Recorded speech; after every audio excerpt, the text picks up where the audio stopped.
Good morning, grade 10s, and welcome to my English lesson. I've decided that this morning I'll start the lesson with some very, very important words of wisdom. So please always remember that people in your life can disappoint you, but chocolate is eternal. Don't ever forget that, grade 10s. Okay, guys, let's carry on with Finders Keepers. I'm going to try a new angle this morning with my camera work, so please be patient with that. We're going to start this morning with lesson 13, chapter 13, and I'm going to read it to you and then we'll chat. The first thing I want to say to you is that we are now seeing Lufuno in Mandla's father's car. Mandla's father has just come to fetch them at the park where Junie and his Tsotsi crew were making trouble for them, and now we have them in the car and Mandla's dad is taking her home. Please remember, grade 10s, you are following in your book. You are not following on the screen. You need to follow and read in your book. Obviously, if you don't have your book with you, then you follow on the screen. But as I have said many times, it's the camera work that's really lacking. I'm starting with chapter 13, please. I tried to take a deep breath to calm myself down as the car flies down the road as fast as any taxi. But it is smooth and powerful. No one says anything. Mandla and I sit side by side, not looking at each other. How can things have changed so suddenly? The car pulls up outside our house. Mrs. Yankees comes out, her eyes wide. Behind her are my mother and father. They stand like statues as I get out of the car. Mandla's father is about to drive off when my father comes forward. Thank you for bringing my daughter home. We were worried about her. When my father gets angry, he gets very polite. You shouldn't let her out so late, on her own, Mandla's father says. I can see anger flash in my father's eyes, but he says nothing. My mother peers into the car, seeing Mandla. Please tell your son to leave her alone, she replies haughtily. She is a match for Mandla's father any day. I will make sure of that, Mandla's father says coldly. Why is this going so wrong? And then it gets even worse. I hear you are not on strike, Mandla's father says to mine. It is unfortunate. One broken link and the whole chain is broken. My father's voice is icy. Words come easy, but they don't put supper on my family's table. Mandla's father drives off without saying goodbye. I look after them, but Mandla doesn't look back. Back in the house, back in the house, my father does not speak to me. His silence is always worse than my mom's explosions. My mother takes me into her bedroom. How can you behave like this? She says. She's so angry she can barely look at me. You know I have forbidden you to see that boy. How could you disobey me? You've broken our trust at this time. Of all times. When there's so much stress, so much pressure. Why is there stress and pressure, grade 10s? Obviously from the strike. And now Lufuno's mother says that Lufuno has broken their trust, which she has. And then she says, stop thinking only of yourself and start thinking of others. Stop thinking only of yourself and start thinking about others. The words that tumble out of her pierce me.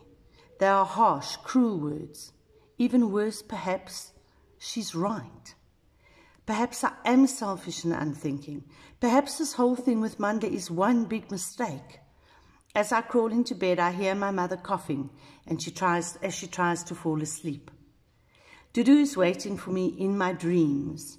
I can hear her voice, but I can't see her at first. It's dark. I can just make out a truck parked near some tall trees.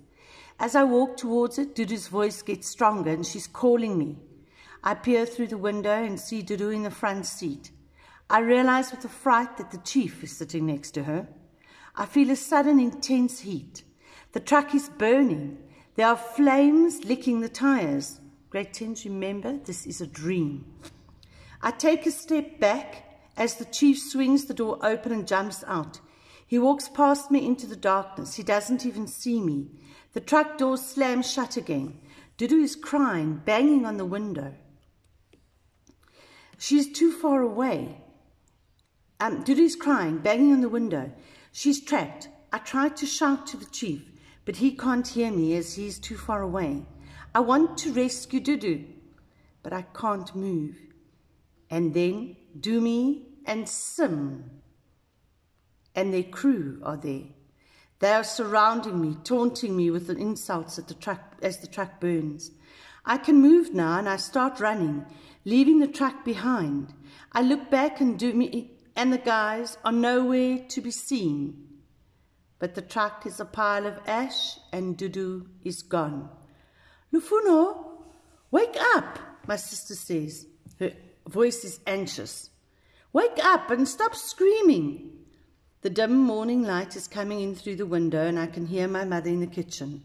I get up quickly to help her. She hardly greets me as I join her at the stove. We sit down to eat. It feels like something inside me is broken, something that can never be fixed. I don't want to go to school, I say. Don't be silly, my mother replies. School is the safest place for you to be. She starts coughing. My father looks at her with concern. We all wait until she stops. And you will come straight home after school, my father says firmly. He turns on the radio. The news reporter's voice makes me tense, even before I hear the bad news. The strike on the Rise Bakery enters its third day today. The union and management are in negotiations. There have been isolated incidents of violence. This morning, policemen opened fire on a group of strikers, allegedly after provocation and stone throwing, and seriously injured 3 people. Strikers, in turn, accused the police of heavy-handed tactics and intolerance of strike action. A heavier police presence is expected. Management assures non-striking workers they will be safe. It will be okay, says Baba. Just wait and see. On Monday, everything will be back to normal. It will be okay, I tell myself. It has to be. Before I leave, I give them each a hug. What's this? My father says. I'm not going away anywhere, Frost, or anywhere far, but he hugs me back tight, and I hope he has forgiven me.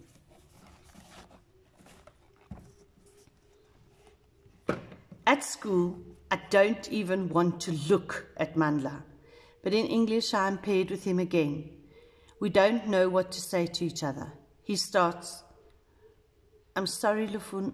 There's nothing to be sorry for, I say, avoiding his eyes and paging through the textbook. What's the first question? He seems relieved as he reads the first one out. Make a list of as many adjectives as you can that describe people. You start. Kind, I say. Closed-minded, he says. Judgmental, stern, strict, cruel. Who's he talking about, grade 10s?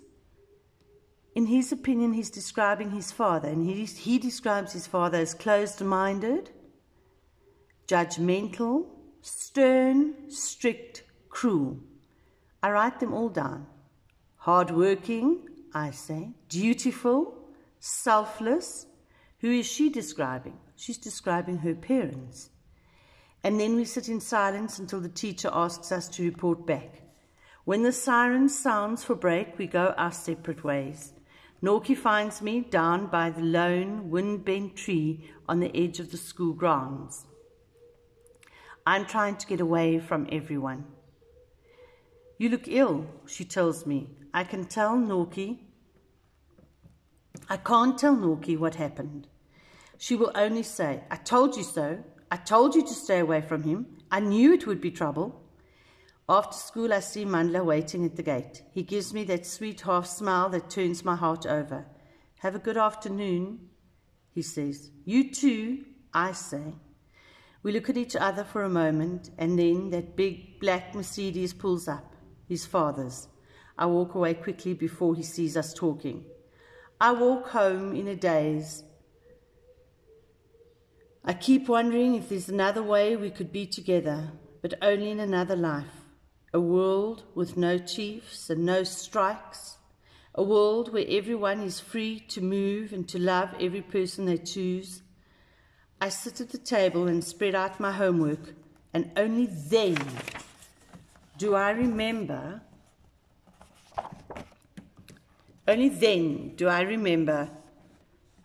Oh, this camera work great things. Only then do I remember my sister. How could I have forgotten to fetch her? The school will be closing soon. I walk quickly down the road and find her waiting, a lonely figure sitting on the bench outside the secretary's office. She's been waiting for over an hour, the secretary says accusingly. Chilitsi's tearful. Nobody came. I'm here now, I say. We walk back to the house hand in hand. We pass Ricardo in the yard, but he is fixing something under the car and doesn't greet us. Inside, I sit down, pull Chilitsi onto my lap and hold her. She wriggles. What's that smell? She asks. There is a slight smell of smoke, but it is not the smoke of wood fire or meat cooking. It is the smell of burning plastic, of things burning that aren't meant to be burnt. I go outside. What's the smell? I ask Ricardo, my local news source, who is now jacking the car up. Is it the dump smoke coming all the way here? No, they're burning tires around the factory, he says. There's been fighting there all day. It looks like the strikers are getting impatient. They killed a man this morning. Why do my parents have to be so brave, so stupid?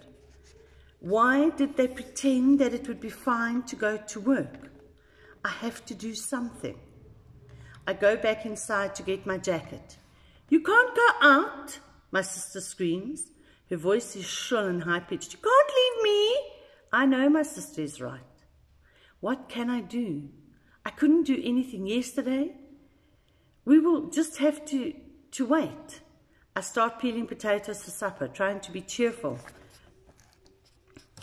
in front of my little sister, but my hands are shaking and I cut myself. Chilitsi starts crying at the sight of the blood on my hands. Who is bleeding? I say to her, trying to make a joke of it. You or me? By the time my mother comes in, I have chopped all the vegetables and they are frying in the pan. Chilitsi runs into her arms. Where's Baba? I ask, trying to keep my voice light. Chilitsi, go and fetch me my pain pills, my mother says. They are next to my bed. When Chilitsi is gone, she tells me in a low voice, there was fighting outside. The strikers are angry. There was a mob. The police were there trying to protect the workers, but people were throwing stones over the barbed wire. I managed to get out, but I couldn't find your father. Chilitsi brings the pills. Where's Baba? She asks. Coming soon, my mother says, looking at me with a worried frown. It is already dark when there is a knock at the door. My mother hesitates and looks at me. I know what she's thinking. It's happened before. Someone is on the other side of the door to bring news, terrible news.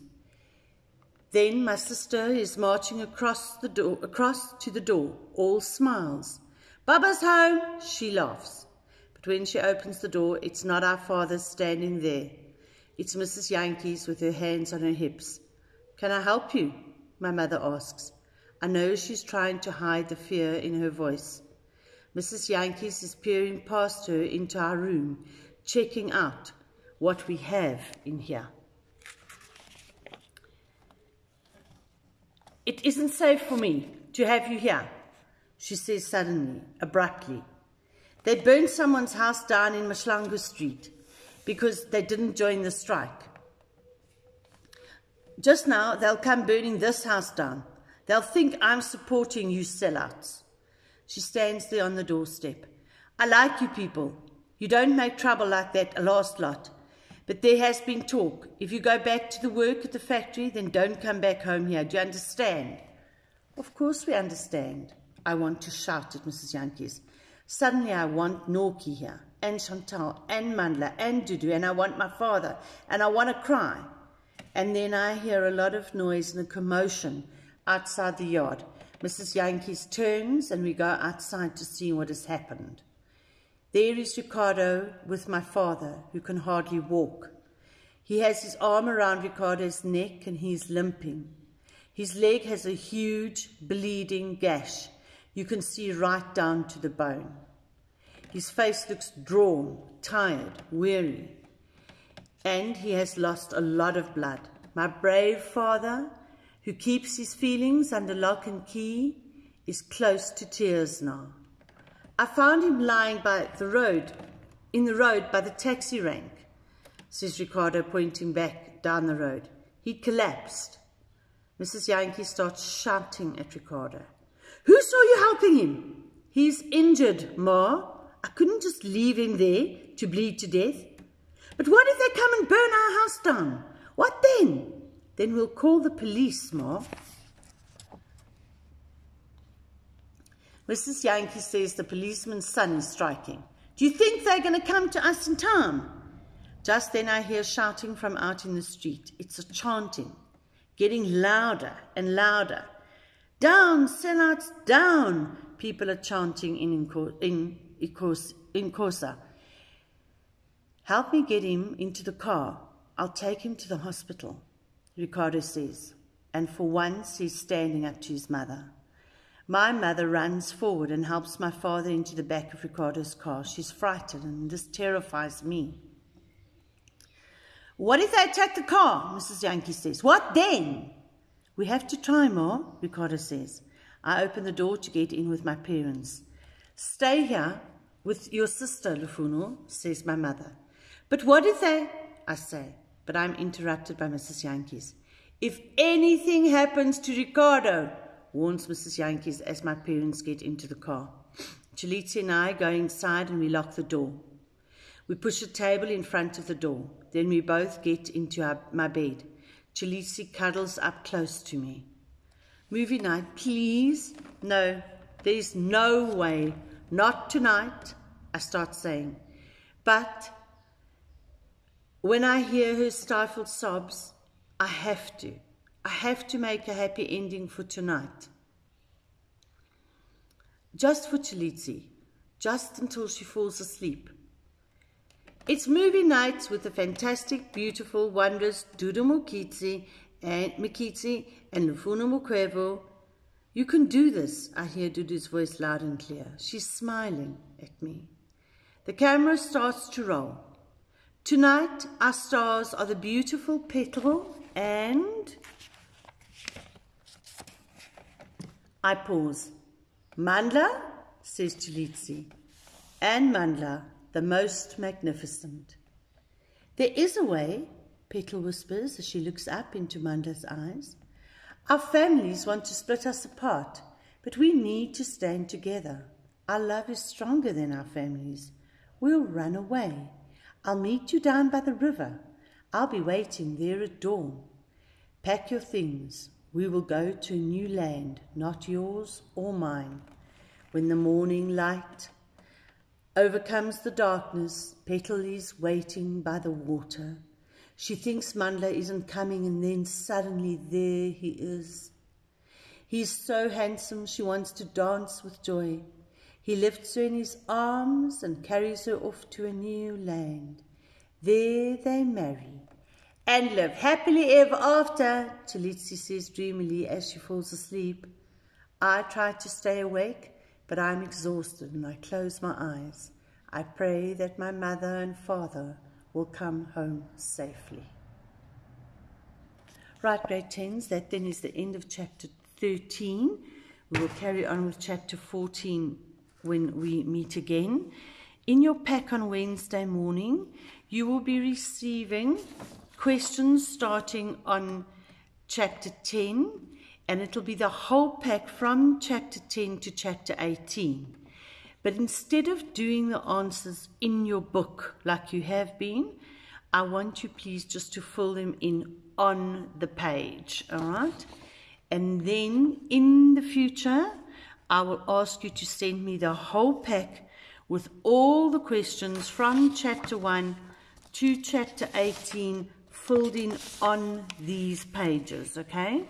But it'll just make it a bit easier for you, and then I will be able to mark your work when I ask you for this pack. But obviously this will only be when we have finished the novel and when you've had enough time to fill in the answers. My advice to you, please, is to stay up to date. Don't allow the work to get too much and to heap up. As I read the chapter to you, answer the questions on this pack, on these pages, not in your literature book, all right? I've had to change that because I'm not sure when I'm going to be seeing you again, and I need to mark this, and handing in your books, it just won't work. But don't worry about handing these things in now. I'll get back to you when I need them, all right? Then you're also going to receive a pack that looks like this, and even if you have got it already from Mrs.